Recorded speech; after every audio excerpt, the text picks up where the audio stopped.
Welcome to the first ever segment of Vulpine News. Our tales that we tell are bushier, and our spin, well, let's just say, is a bit more acknowledged than other folks's might give you. Yes, there of course to categorise which way we spin is of course quite a complicated matter, which we won't get into in this first segment. So, we are broadcasting to you today from our makeshift studio in the country where they write like this. Now if you don't know quite exactly the script, it's Hangul, which is the writing system of Korea. Also, this is a very useful thing to have for putting your square ramen into, because trying to put square ramen in a round pot, well, it's like a square peg in a round hole. Or not, because of the water and the size of the pot. But anyways, it's still useful to have. So, today we have some exciting first things. First we'll get to have a bit of poetry reading, and then we'll have a report on November, even though it's December, middle of December, late December. Anyways, we'll have a report on November since it's been late in coming, and we'll go from there. So first, we'll read to you a poem plagiarised by the Home Plus facial tissue box from William Wadsworth. I wandered lonely as a cloud that floats on high o'er vales and hills, when all at once I saw a crowd, a host of golden daffodils, beside the lake, beneath the trees, fluttering and dancing in the breeze. Continuous as the stars that shine and twinkle in the Milky Way, they stretched in never-ending line along the margin of a bay. 10,000 saw I at a glance, tossing their heads in sprightly dance. The waves beside them danced, but they outdid the sparkling waves in glee. A poet could not but be gay in such a jocund company. I gazed and gazed, but little thought with what wealth the show to me had brought. For oft when on my couch I lie, in vacant or in pensive mood, they flash upon that inward eye, which is the bliss of solitude. And then my heart with pleasure fills,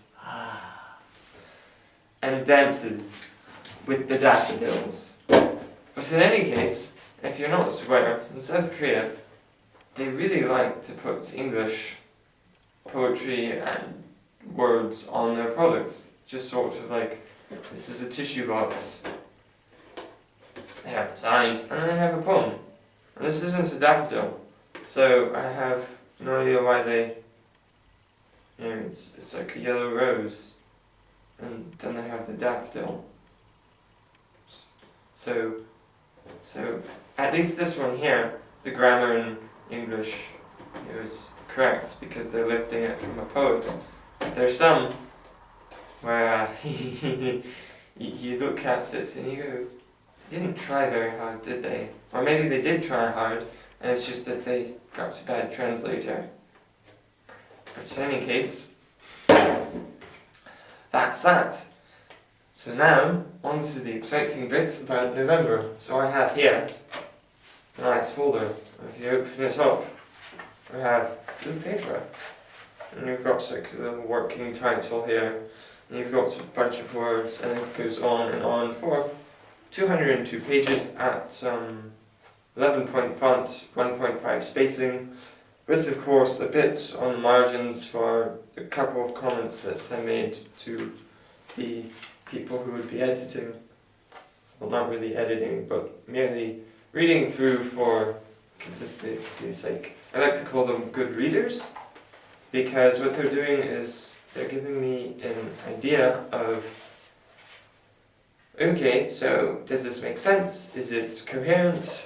Are there things, as a reader, that you liked, that you didn't like, that were interesting, that were boring, sorts of things that authors would love to know in order to make the writing better for sort of the intended audience.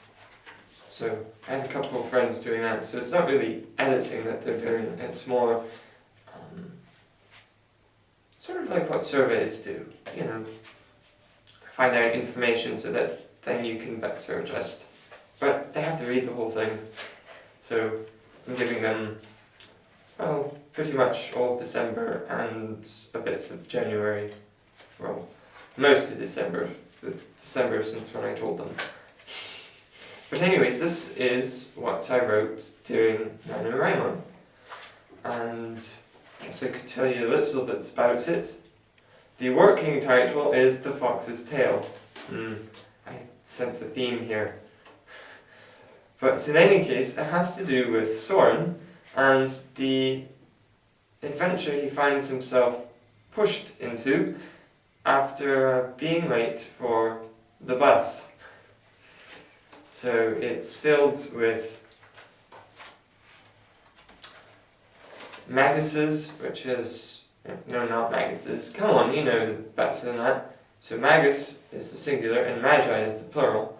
So, here I am going off and showing that, yay, I teach English, oh wait, sometimes I need to remember, But in any case, so there are Magi who paint their spells. That's right, instead of wands they have paintbrushes, and they have to actually paint into the air, and so you have to get really good at painting.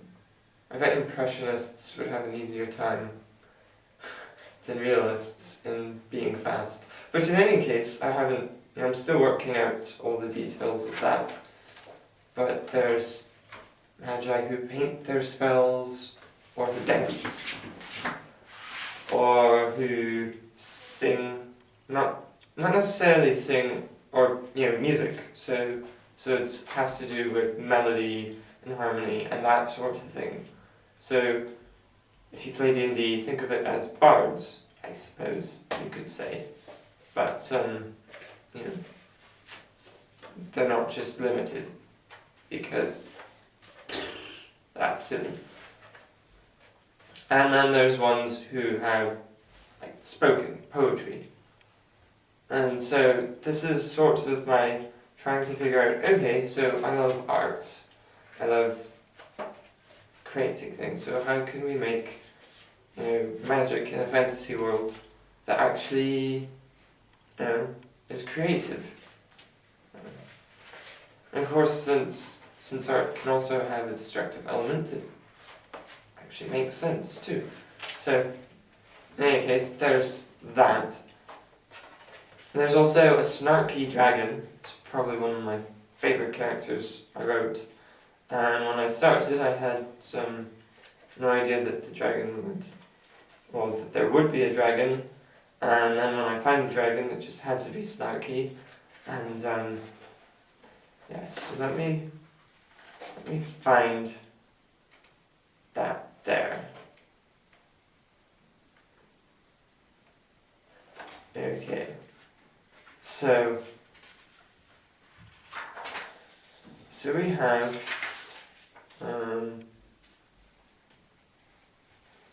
anyways, we have Soren after he's pushed into another world.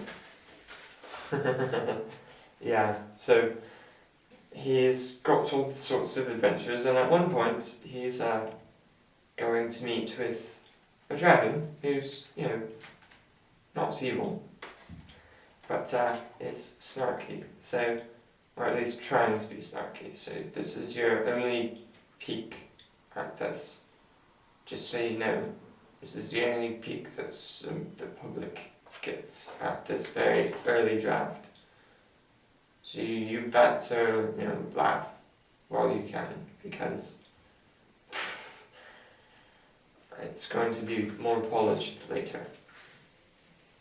And we'll see when it eventually gets published, eventually. Hopefully, well, if I'm on top of things, maybe this time next year, but who knows. So, Oh, it's you. If you're going to be late for the soup, you should at least announce yourself when you arrive. It's only common decency, not that you know about that. Edwig? Who did you think it was? King Harold taking a bath?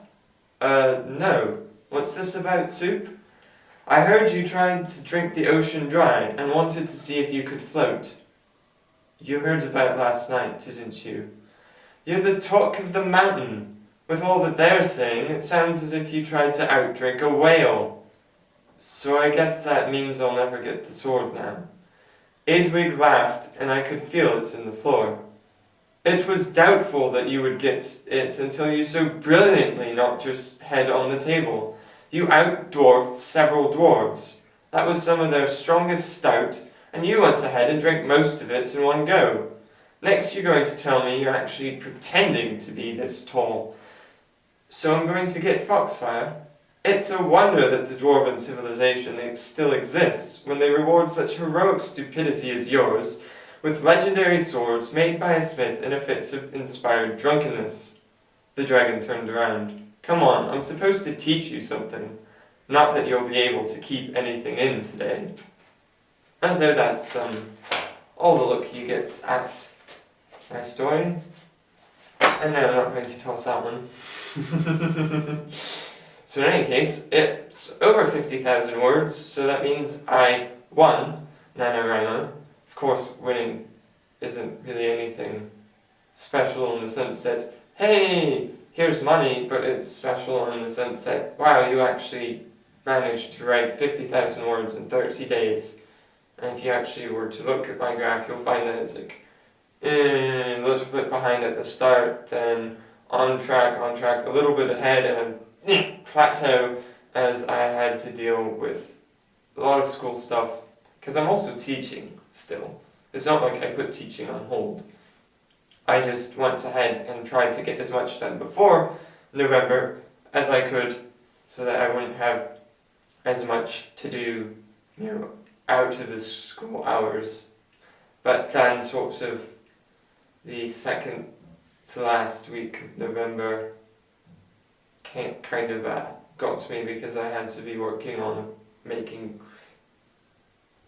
various things, and so suddenly there's a bunch of days where I didn't write anything, and then that final weekend in November, I wrote like 25,000 words, something like that. So, yeah,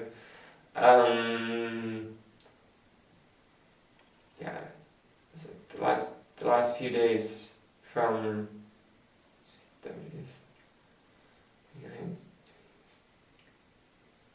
like the last 4 or 5 days, I wrote about 25,000 words. Yeah, it was quite fun, but some crazy, so in any case, so that's November. And what other exciting things? Oh, I survived this past week of December with, let's see, we had on Monday, there was of course the weekly meeting for elementary teachers, always fun, and then Tuesday there was something, what was Tuesday? Well, I had something Tuesday. And then Wednesday was Bible study, and Thursday was a concert, and Friday was the Christmas program for our school, and yesterday was the church's Christmas program for foreigners, and yeah, so it's been a busy week. But I've survived that. I've survived grading post-tests for the kids in my ESL class, so we'll get to see if they go on to regular classes or not. That's the job of the lead teacher to decide, so yay! So, this coming last week of school, I get to, do fun stuff now. More fun stuff. Instead of testing and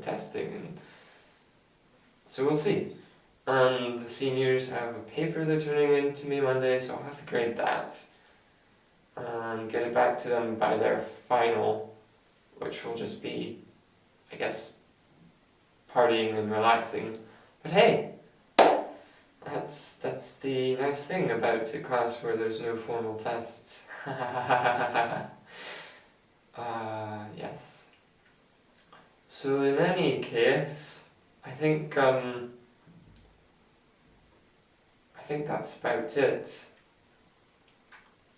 Because, well, I haven't really thought much more about what I'm going to be blabbing on about.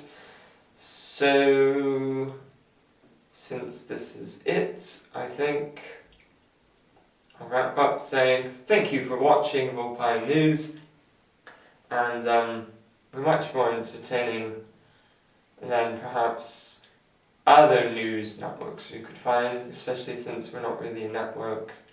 Well, I have a network of friends, so you know, ha ha.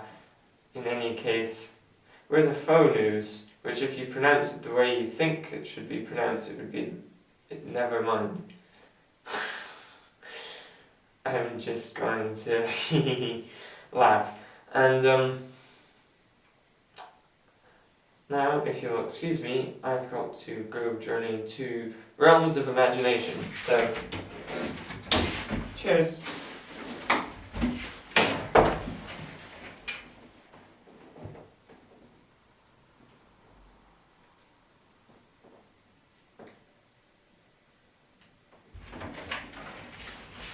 Okay.